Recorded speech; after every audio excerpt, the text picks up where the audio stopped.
Hello everyone, exam पास करिए द्वारा संचालित ज्योग्राफी के स्पेशल बैच में मैं आप सभी का स्वागत करता हूं।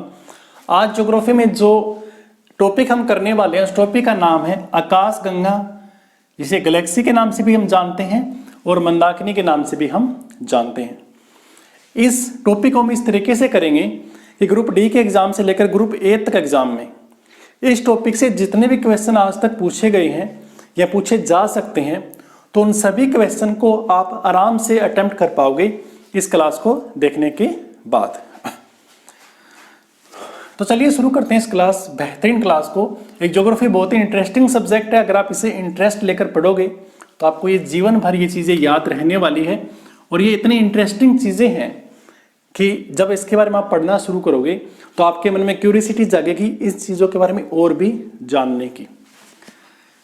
आकाश गंगा, जिसे इंग्लिश भाषा में गैलेक्सी के नाम से भी जानते हैं और इसे कहीं पर आप इस नाम से भी पढ़ते हो, मंदाकिनी के नाम से। पहला क्वेश्चन ये आता है कि एक्चुअल में आकाश गंगा होती क्या है। एक आपको मैं बात बताता हूँ कि जैसे जैसे मैं बोर्ड पर जो चीज़ें जहाँ जहाँ लिखूंगा आपको आपकी नोटबुक में वो चीज़ें वैसे के वैसे ही लिखनी है। हो सकता है कि इनमें से कुछ ऐसी चीज़ें हो जो आपकी किताबों में लिखी हो, लेकिन किताबों में वो इस तरीके से लिखी होती है कि वो सिर्फ पढ़ने की चीज़ें होती हैं, वो आपके दिमाग में वो चीज़ें याद छपती नहीं है। इसलिए मैं इन चीज़ों को अलग अलग टुकड़ों में लिखूंगा, तो उस हिसाब से आपको चीज़ें लिखनी है। पहले आपको मैं लिखवाऊंगा चीज़ें, उसके बाद आपको हर एक पॉइंट को मैं समझाऊंगा कि एक्चुअल में ये जो बात मैंने लिखी है उस बात का मतलब क्या है। अगर आप चीज़ों को समझोगे तभी वो चीज़ें आपके याद रहेगी। तो पहली बात इसको लेकर ये आती है कि आकाशगंगा क्या है। तो ये लगभग अरबों तारों का एक समूह है। क्या है? अरबों तारों का एक समूह या ग्रुप है। ये तो हुई पहली डेफिनेशन। दूसरी डेफिनेशन क्या आती है कि ये जो आकाशगंगा है ये तारों का समूह है। क्या है? तारों का समूह है जो हमें ब्लर, आप समझते हो, धुंधला सा दिखाई देता है। वह क्या होता है कि जो तारा निर्माण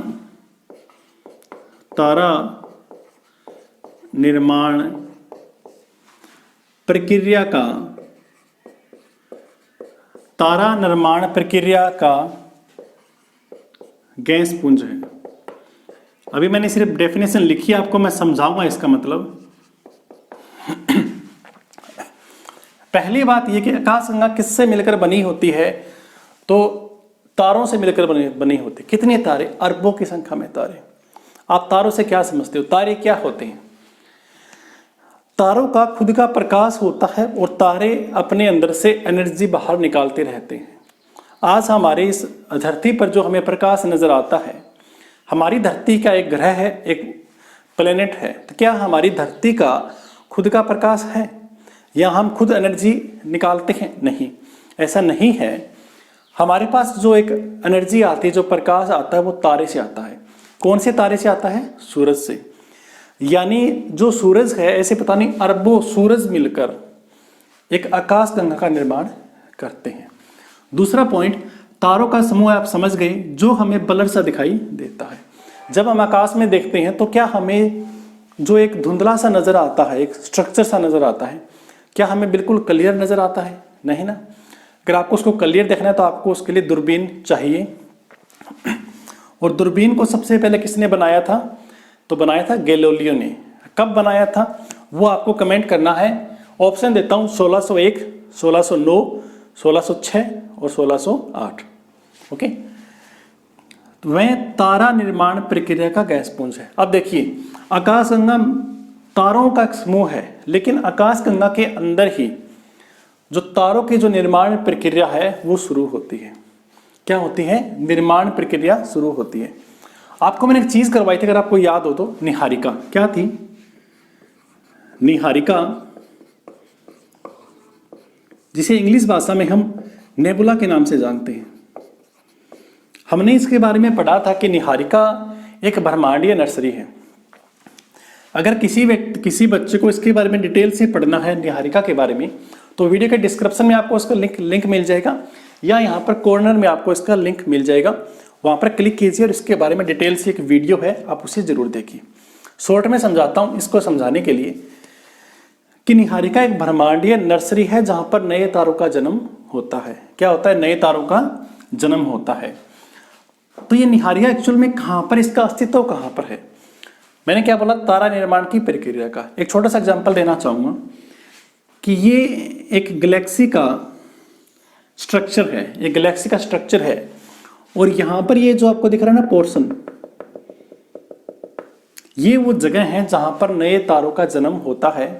यानी ये तारे धीरे धीरे इसके अंदर समाते जाते हैं, और यहाँ पर इसका जो केंद्र होता है इसे हम बल्ज बोलते हैं। क्या बोलते हैं? बल्ज। एक आपने सुना हुआ ब्लैक होल, वो भी इसी के अंदर होता है।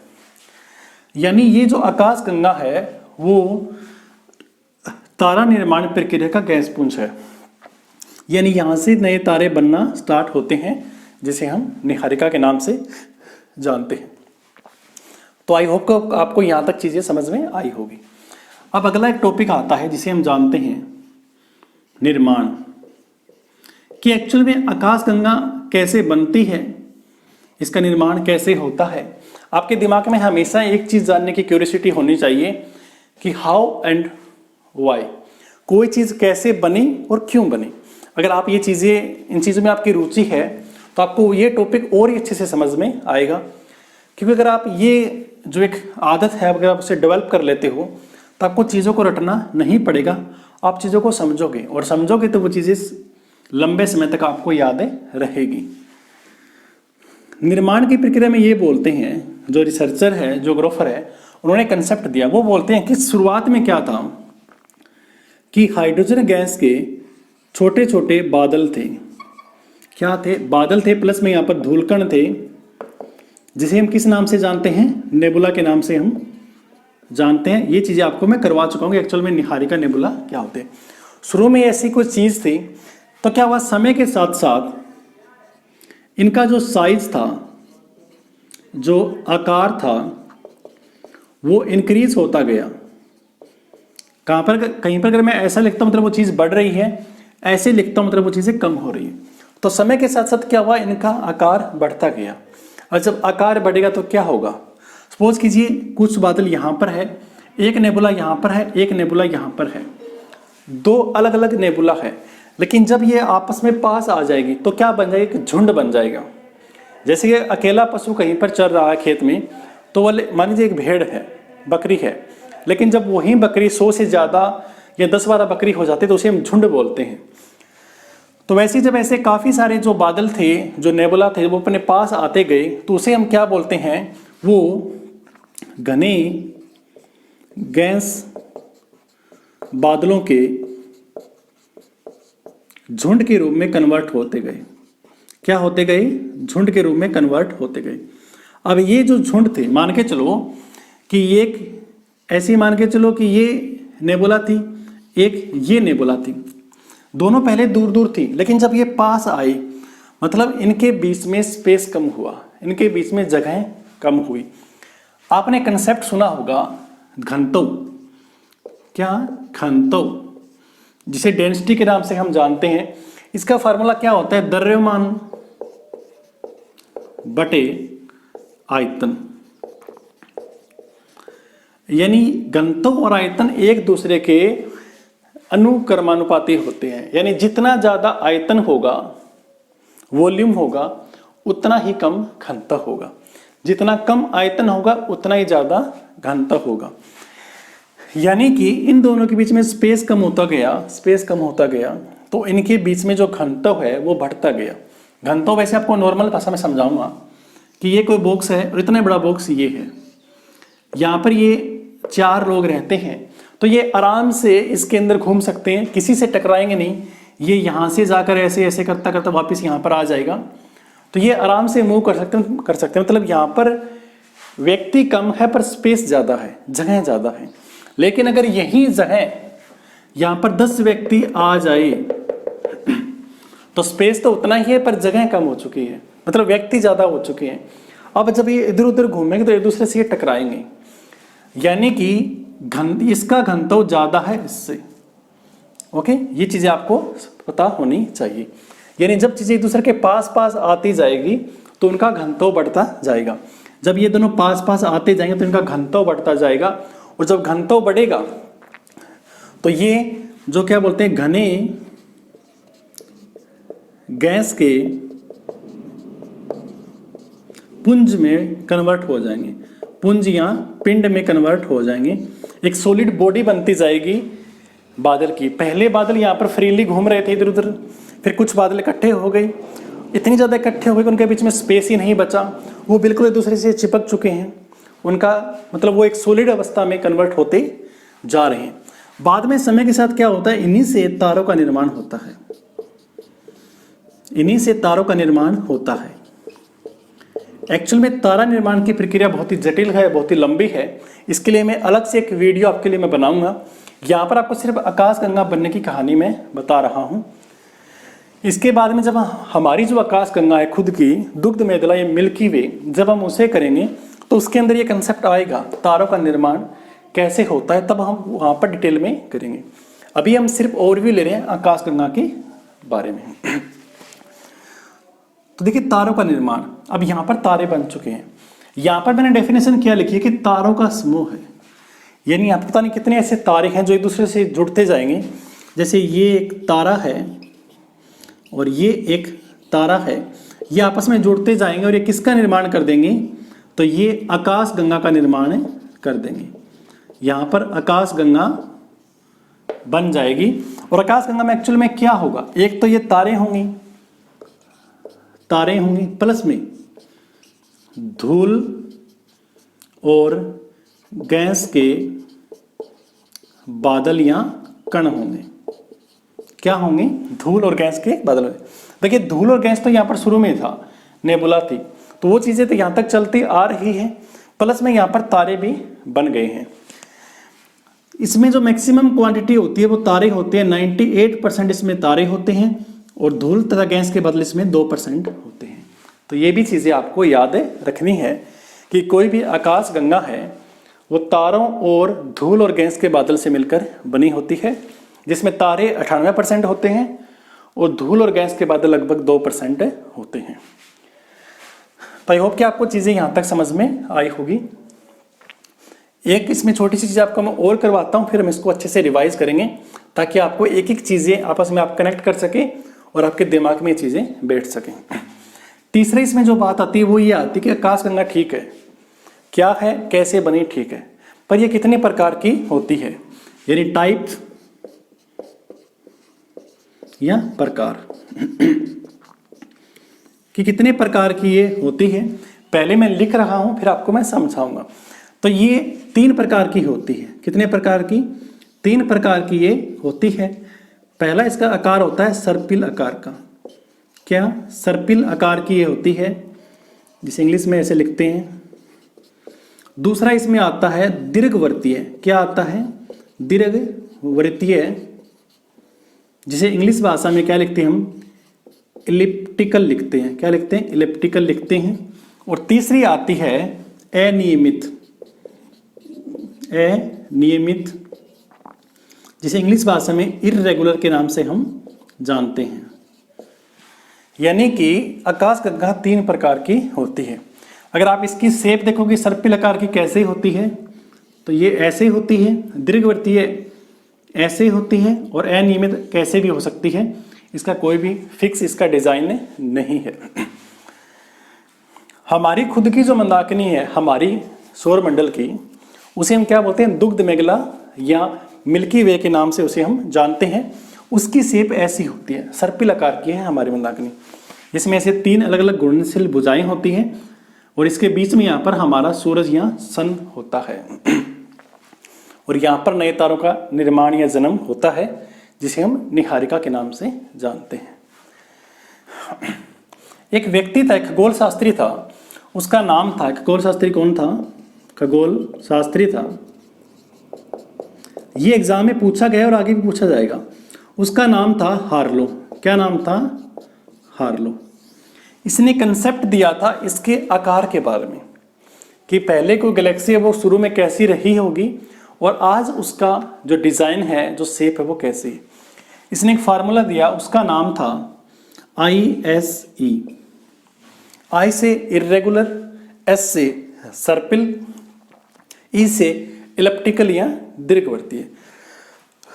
इसने ये बोला कि शुरू के अंदर आज के समय में कोई भी आकाश गंगा है, उसका जो शेप था वो ऐसा था, इर्रेगुलर था।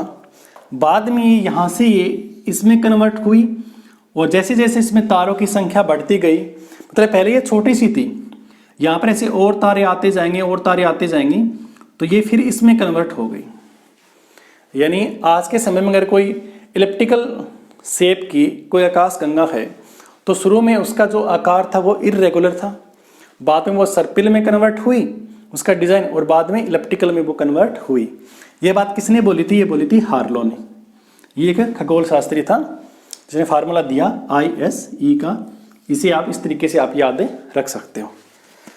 आज के समय में जो सबसे ज़्यादा प्रकार की गैलेक्सी पाई जाती है वो सर्पिल होती है, लगभग 80%, और ये 17%, और ये 3%। 17 और 3 20 और 80 100%। अगर आपसे एग्जाम में पूछे कि आज के समय में सबसे कम टाइप की कौन सी गैलेक्सी पाई जाती है तो वो है इर्रेगुलर 3%। दूसरे नंबर पर इलिप्टिकल 17% और तीसरे नंबर पर सर्पिल जो कि 80%। तो ये चीज़ें भी आपको यहाँ पर यादें रखनी है। आई होप कि आपको मैंने इससे बनने वाली जितनी चीज़ें हैं आपको मैंने समझा दी है। थोड़ा सा इसका रिवाइज करते हैं, फिर क्लास को हम खत्म करते हैं। आकाश गंगा जिसे हम गैलेक्सी के नाम से भी जानते हैं और जिसे मंदाकिनी के नाम से भी हम जानते हैं, जिसके अंदर 98% इसमें तारे होते हैं, 2% इसमें धूल और गैस के बादल होते हैं। ये 3 प्रकार की होती है, सर्पिल, दीर्घवृत्तीय, अनियमित। हमारी खुद की आकाश गंगा सर्पिल आकार की है। सबसे ज़्यादा सर्पिल आकार की आकाश गंगा पाई जाती है 80%, दूसरे नंबर पर दीर्घवृत्तीय 17%, तीसरे नंबर पर 3%। आज के समय में, वर्तमान समय में कोई आकाश गंगा अगर दीर्घवृत्तीय रूप में पाई जाती है वो तो सबसे पहले उसका जो आकार था वो इर्रेगुलर था, फिर सर्पिल और फिर इलिप्टिकल। ये बात किसने बोली थी? तो ये खगोल शास्त्री थे हार्लो, उन्होंने ये बातें कही थी। अगली बात, एक चीज़ इसमें बच गई कि एक जो आकाश गंगा है, मंदाकिनी है, वो किससे मिलकर बनी होती है। यानी कि सपोज कीजिए एक तारा है, तारा से मिलकर बनी होती है गैलेक्सी, ठीक है, मंदाकिनी, और गैलेक्सी से मिलकर बना होता है ब्रह्मांड। क्या बनता है? ब्रह्मांड बनता है। तो एक ब्रह्मांड में कितनी गैलेक्सी होती है और एक गैलेक्सी में कितने तारे होते हैं, ये भी आपको याद होना चाहिए। तो एक आकाश गंगा जो होती है, या ये मानिए कि एक ब्रह्मांड में 100 अरब, जिसे 10 की पावर 11 बोलते हैं, मंदाकिनी होती है, गैलेक्सी होती है। एक ब्रह्मांड में 100 अरब गैलेक्सी होती है और एक गैलेक्सी या एक आकाश गंगा में 100 अरब तारे होते हैं। 100 अरब तारे होते हैं, यानी 10 की पावर 11, यानी 100 अरब तारे मिलकर एक आकाश गंगा बनाते हैं और 100 अरब आकाश गंगा मिलकर एक ब्रह्मांड का निर्माण करती है। तो सिंपल सा मैथ का क्वेश्चन बनता है कि एक ब्रह्मांड में कितने तारे होंगे। तो सिंपल है, इसको और इसको आपस में मल्टीप्लाई कर दीजिए, यानी 10 की पावर 11 प्लस 10 की पावर 11 कितनी होंगी। मैथ का नॉर्मल सा फार्मूला है, जब बेस सेम होता है और गुणा करते हैं तो घात आपस में जुड़ जाती है, यानी 10 की पावर 22 तारे होते हैं किसमें? एक ब्रह्मांड के अंदर। तो ये चीज़ भी आपको याद होनी चाहिए। ये चीज़ें आपको मैं सारी समझा चुका हूँ। इसका निर्माण कैसे होता है, शुरू में नेबुला था, जैसे जैसे उनका साइज बढ़ता गया तो वो घने बादलों के झुंड के रूप में कन्वर्ट हो गए और बाद में धीरे धीरे उनके बीच में डेंसिटी बढ़ती गई, स्पेस कम होता गया तो वो घने गैस के पुंज या पिंड में कन्वर्ट हो गए और वहीं से तारों का निर्माण होता है और वहीं बहुत सारे तारे मिलकर आकाश गंगा का निर्माण करते हैं, जिसमें तारे, धूल और गैस के बादल होते हैं। ये सारे आपस में जुड़े रहते हैं। किस वजह से? इसे बोलते हैं गुरुत्वाकर्षण। क्या बोलते हैं? गुरुत्वाकर्षण बल। तो ये पूरा टॉपिक था आकाशगंगा का। इसे जितनी बातें बनती थी आपको मैंने समझा दी है। अगर आपके एग्जाम में कोई भी क्वेश्चन आता है इस टॉपिक से तो आप आराम से उस क्वेश्चन को अटेम्प्ट कर लोगे। अगर आपको वीडियो अच्छी लगे तो वीडियो को लाइक करना, शेयर करना और चैनल को भी सब्सक्राइब जरूर करना। तो मिलते हैं नेक्स्ट वीडियो में एक और नए इंटरेस्टिंग टॉपिक के साथ। तब तक के लिए ऑल द बेस्ट। जय हिंद, जय भारत।